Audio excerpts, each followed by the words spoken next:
Il mondo lo associa alle bombe, agli scontri e alla crisi.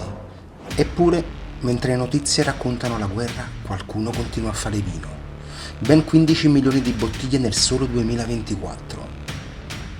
In una terra dove le vigne salgono fino a 1200 metri di altitudine, dove uomini e donne hanno vendemmiato sotto le artiglierie, dove il vino ha continuato a esistere mentre tutto intorno sembrava crollare, dove antiche cantine custodiscono una storia che attraversa imperi, commerci, invasioni e rinascite. Una storia che affonda le sue radici nelle origini stesse del Mediterraneo, ed è proprio da qui che inizia il viaggio di oggi. Amici, bentornati su Mythos, radici di vino e cultura. Abbiamo viaggiato insieme partendo dalla Georgia, attraversando l'Armenia, l'Iran e la Turchia. Abbiamo percorso le antiche strade della Grecia, dalla Macedonia fino all'isola di Creta, seguendo le radici più profonde del vino europeo. Ma oggi ci troviamo in una delle tappe più sorprendenti del nostro viaggio, alla scoperta di vini del Mediterraneo, una terra che il mondo associa alle bombe, una terra di navigatori, di templi e di vigneti, una terra che ha cambiato per sempre la storia del vino nel Mediterraneo. Questa è la storia del Libano. Guardate dove siamo. Il Libano è un paese piccolo, poco più di 10.000 km² schiacciati tra il Mediterraneo e il deserto. Ma la sua posizione vale più delle sue dimensioni. A ovest il mare, a est la Siria e le terre aride dell'interno. E in mezzo, come una spina dorsale che attraversa la storia del Mediterraneo, i monti del Libano, che superano i 3.000 metri e precipitano verso la costa. Tra questi rilievi e la catena dell'Antilibano si apre una valle, la valle della Bekaa, 65 km di lunghezza, circa 1000 metri di altitudine media, 300 giorni di sole all'anno, giornate luminose e notti sorprendentemente fresche, suoli calcarei, argille, ghiaie e acque che scendono lentamente dalle montagne. È qui che nasce la maggior parte del vino libanese, è qui che il Mediterraneo incontra l'altitudine ed è sempre qui che da migliaia di anni la vite continua a trovare la propria casa. E soprattutto è da queste coste e da queste vallate che il vino iniziò uno dei viaggi più straordinari della sua storia, un viaggio che ci porta direttamente ai Fenici. 7000 anni fa sulle colline di questa terra qualcuno piantò una vite. Non sappiamo il suo nome, non sappiamo se fosse un contadino, un sacerdote, un mercante o un pastore, non sappiamo nemmeno se fosse un uomo o una donna, ma sappiamo che quel gesto cambiò la storia. Perché da allora su questa stessa terra la vite non ha mai smesso di crescere. Gli archeologi hanno trovato semi, torchi, giare e tracce di vino antiche da millenni. Segni silenziosi di una storia che attraversa il tempo, una storia più antica della Grecia, di Roma e di Cartagine. Una storia che nasce qui, sulle montagne della Valate del Libano. E poi intorno al secondo millennio a.C. qualcosa cambia. Sulla costa del Libano compare una civiltà che non assomiglia a nessun'altra. Non costruisce grandi imperi, non conquista il mondo con gli eserciti, lo conquista con le navi. I Fenici. Se immaginate un impero, state immaginando la cosa sbagliata. I Fenici non avevano un imperatore, non avevano una capitale e non avevano eserciti capaci di conquistare il mondo. Avevano il mare. Sulla costa del Libano sorgevano città che ancora oggi fanno battere il cuore agli storici, tipo Byblos, Sidone, Tiro e Berito, ovvero l'attuale Beirut. Città indipendenti, porti affacciati sul Mediterraneo, luoghi dove il profumo del vino si mescolava a quello del legno di cedro e della salsedine, ma soprattutto città costruite per navigare. Mentre altri popoli combattevano per conquistare territori, i Fenici conquistavano qualcosa di diverso: le rotte. Le loro navi attraversavano il Mediterraneo in ogni direzione, verso Egitto, Cipro, Sicilia, Sardegna, verso le coste dell'Africa settentrionale e anche verso la Spagna. Ogni volta che una nave gettava l'ancora in un nuovo porto, non portava soltanto merci, portava idee, tecniche, tradizioni e spesso anche la vite. Per questo il Libano occupa un posto speciale nella storia del vino, non perché il vino sia nato qui, ma perché da qui iniziò uno dei viaggi più importanti della sua storia. Il vino di Byblos era così famoso nel mondo antico che i greci lo conoscevano per nome, lo chiamavano Biblino. Un vino celebrato da poeti e scrittori, diventato sinonimo di prestigio e qualità. E le navi fenicie lo trasportavano ovunque, persino in Egitto. Pensateci, più di 3000 anni fa i faraoni importavano vino proveniente dal Levante. Quando gli archeologi aprirono la tomba di Tutankhamon, trovarono decine di jarri di vino. Ma la scoperta più sorprendente non fu il vino, furono le informazioni riportate sulle giare, annata, provenienza e persino il nome del vignaiolo, come se un produttore di oggi avesse firmato la propria bottiglia 3000 anni fa. Il vino era già territorio, identità e cultura. Ma la prova più straordinaria di questa storia non si trova sulla terra, si trova sul fondo del mare. Nel 1999 Robert Bayard, l'uomo che aveva scoperto il Titanic, individuò 2 relitti fenici a circa 400 metri di profondità al largo di Ascalon. Erano rimasti nascosti per quasi 3000 anni. Le navi furono chiamate Tanit ed Elissa. A bordo trasportavano centinaia di anfore, molte ancora sigillate. Quando gli studiosi analizzarono i residui al loro interno trovarono una forma chimica inconfondibile, ovvero acido tartarico. Per quasi 3000 anni quelle anfore avevano custodito il loro segreto sul fondo del Mediterraneo e quando finalmente tornarono a parlare raccontarono la stessa storia. La storia di un piccolo paese che aveva trasformato il vino in un viaggio. Un viaggio iniziato sulle coste del Libano e destinato a raggiungere gran parte del Mediterraneo antico. I Fenici portarono il vino attraverso il Mediterraneo. I Romani fecero qualcosa di diverso, lo celebrarono. Nel cuore della valle della Bekaa, dove ancora oggi crescono le vigne del Libano, costruirono uno dei monumenti più impressionanti dell'intero mondo antico, Baalbek. L'antica Eliopolis, la città del sole. Ed è qui che accade qualcosa di straordinario. Perché i Romani avrebbero potuto dedicare un tempio a Bacco in qualsiasi parte del loro immenso impero, a Roma, Atene, Alessandria, e invece scelsero il Libano, scelsero la Bekaa, scelsero questa terra. Davanti a noi si alza il tempio di Bacco, più grande persino del Partenone, un colosso di pietra che da quasi 2000 anni domina la valle. Colonne alte come edifici moderni, scalinate monumentali, blocchi di pietra così enormi da lasciare ancora oggi perplessi archeologi e ingegneri. È come se i romani avessero lasciato un messaggio inciso nella roccia. Questa è una terra di vino. E mentre gli imperi nascevano e scomparivano, mentre nuove religioni e nuovi eserciti attraversavano queste montagne, la vita continuava a crescere, in silenzio, aspettando il capitolo successivo della sua storia. Dopodiché, amici, arrivano secoli di cambiamento. Gli imperi si susseguono, cambiano le lingue, religioni e sovrani. Prima gli eserciti arabi, poi i mamelucchi, poi gli ottomani. Per molti questo sarebbe la fine della storia, ma non per il Libano. Perché mentre il mondo cambia, sulle montagne continuano a vivere comunità cristiane antichissime, maroniti, melchiti e greco-ortodossi. Comunità che custodiscono la vite con la stessa attenzione con cui custodiscono i loro manoscritti, le loro chiese e le loro tradizioni. Per loro il vino non è soltanto una bevanda, è liturgia, memoria, simbolo, è parte della fede stessa. Così, mentre gli imperi nascono e scompaiono, la vite continua a crescere. Nei cortili dei monasteri, sui terrazzamenti delle montagne, tra le pietre dei villaggi, lontano dalle grandi rotte commerciali che avevano rese celebri Fenici.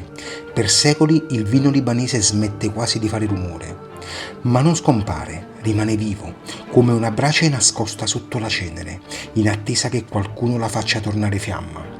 Quel momento arriva nel 1857, quando un gruppo di monaci gesuiti mette piede nella valle della Bekaa.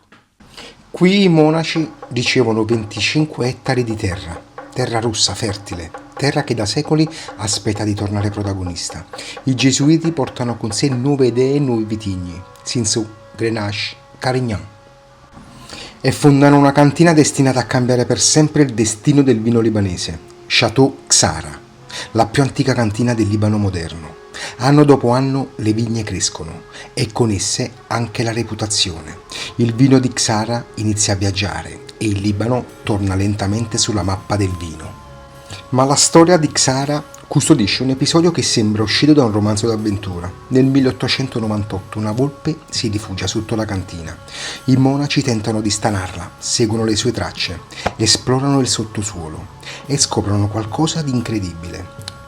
Prima una grotta, poi un'altra, poi un corridoio, poi un intero labirinto scavato nella roccia, 2 chilometri di gallerie sotterranee, silenziose, fresche, perfettamente conservate.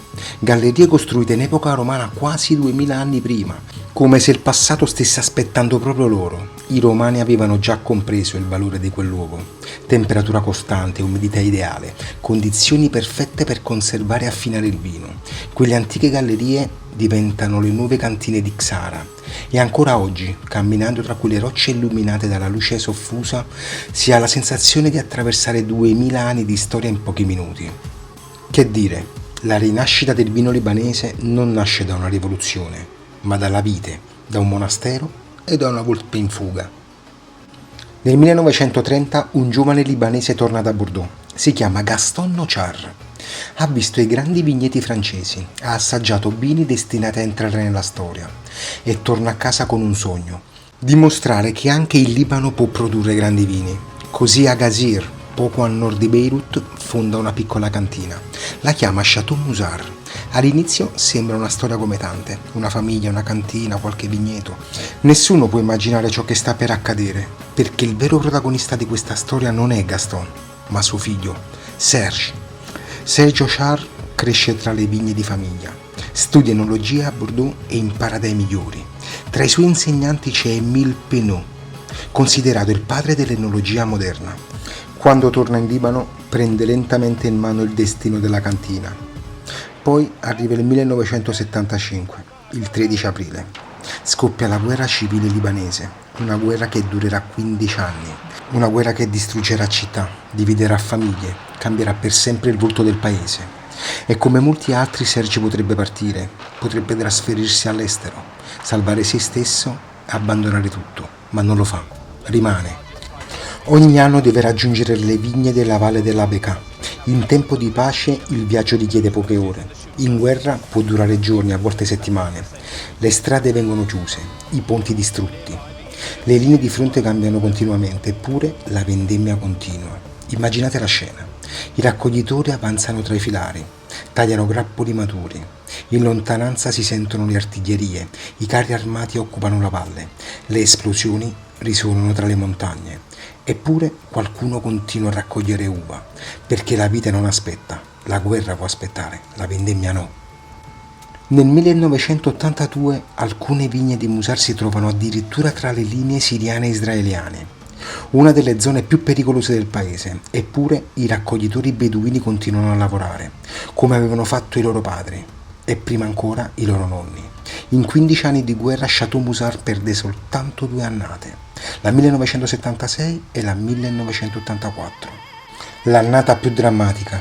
I camion impiegano 5 giorni per raggiungere la cantina. Quando arrivano parte dell'uva è già iniziata a fermentare. Solo 2 camion riescono a passare, solo 2. Eppure Serge vinifica lo stesso. E anni dopo dirà una frase diventata leggenda: ho fatto il vino nel 1984 per dichiarare guerra alla guerra. Nel frattempo il mondo inizia ad accorgersi di lui. Nel 1979 la grande critica assaggia Chateau Musar 1967 durante una fiera a Bristol. Rimangono folgorati, definiscono la scoperta della manifestazione.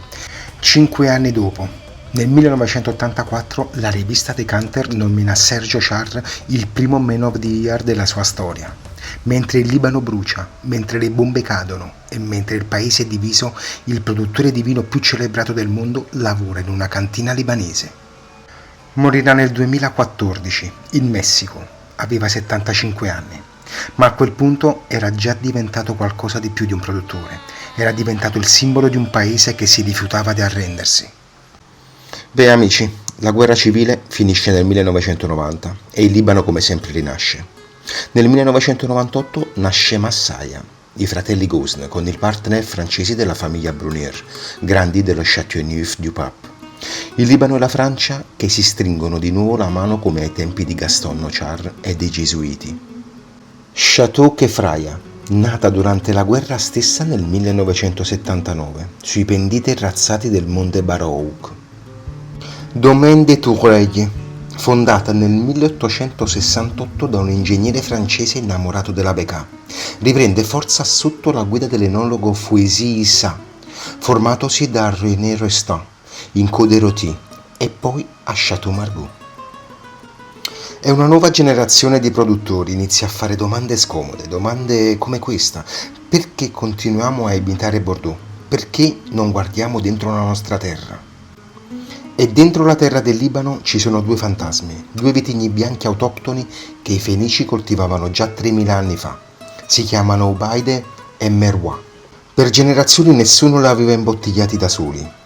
Per lungo tempo si credeva persino che l'Obaide fosse imparentato con lo Chardonnay e il Merwa con il Semillon, come se il Libano avesse bisogno di essere adottato da varietà francesi per avere la propria identità. Ma le analisi del DNA recenti hanno smentito tutto. Sono libanesi, originari, unici al mondo. E solo nel 2014 qualcuno ha avuto il coraggio di imbottigliare l'Obaide come monovarietale. Il Merwa è arrivato nel 2017, 3000 anni di storia, la prima bottiglia con il proprio nome nel 2014. E il Cinsault, portato dai gesuiti, coltivato su viti vecchissime e non in estate perché la fillossera non ha mai raggiunto la Becca. È oggi la bandiera di chi crede che il Libano possa avere un'identità vinicola unica nel Mediterraneo. Fouezy Issa lo chiama il passaporto del Libano. Sogna di farne un Pinot Nero del Medio Oriente. La viticoltura libanese oggi conta 80 produttori nella sola valle della Bekaa, 1000 metri di altitudine media, 300 giorni di sole, escursione termica di 15 gradi tra il giorno e la notte, che preserva gli aromi e l'acidità. Una latitudine e un'altitudine che in Europa corrisponderebbe a qualcosa tra la Borgogna e il Rodano, non al Medio Oriente che immaginate. I rossi sono strutturati, speziati, con una profondità che sorprende. I bianchi da Obaide e Merwa sono aromatici, complessi, con una mineralità che sa di pietra antica e di mare lontano.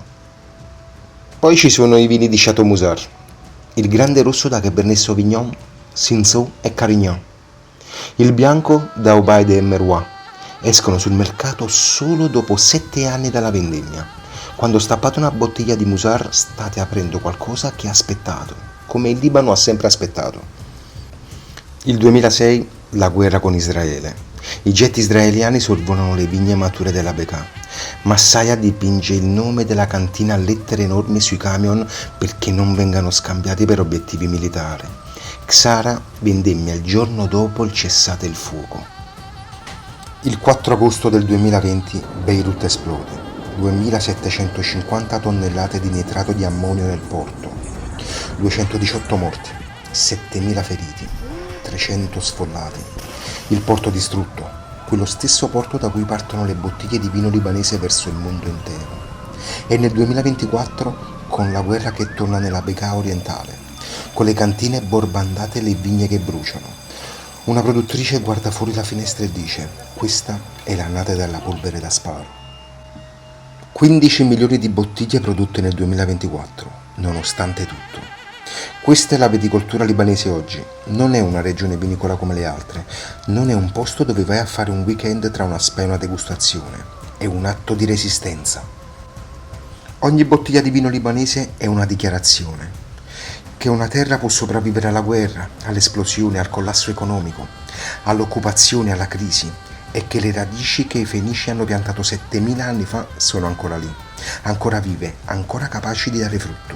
Sergio Char lo diceva sempre: il Libano è la prova che l'umanità non si arrende. E anche il nostro viaggio in Libano termina qui. Seguiamo ancora una volta le rotte del Mediterraneo orientale. La prossima tappa ci porterà in una terra dove il vino attraversa la Bibbia, la storia e l'archeologia. Una terra che custodisce alcune delle vigne più antiche e sorprendenti del Levante. Ciao amici, a presto!